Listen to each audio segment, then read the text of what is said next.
Estamos aquí en la sede de la UCAM, en el taller de orfebrería mapuche, que ha sido un trabajo colaborativo entre la Escuela de Idiomas Indígenas, la Subdirección de Pueblo Originario y la Municipalidad de Independencia. El objetivo es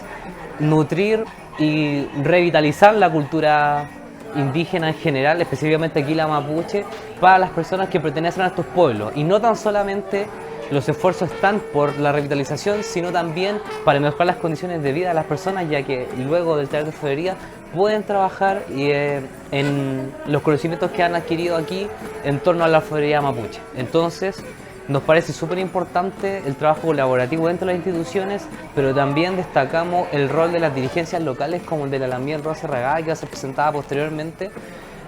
en traer al taller trabajando en conjunto también y vinculando el territorio con la institución. Hola, yo soy Rosa Arriagada, soy la presidenta de la agrupación mapuche Mulele Mapu, Muleay Mapuche, de la Comuna de Independencia. Hemos creado nexo con Jordan de la oficina de la municipalidad, de la oficina mapuche, para traer más alumnos acá al taller de orfebrería, que nos han dado ese taller, y yo participo acá también como alumna, aprendiendo también acá lo que es orfebrería.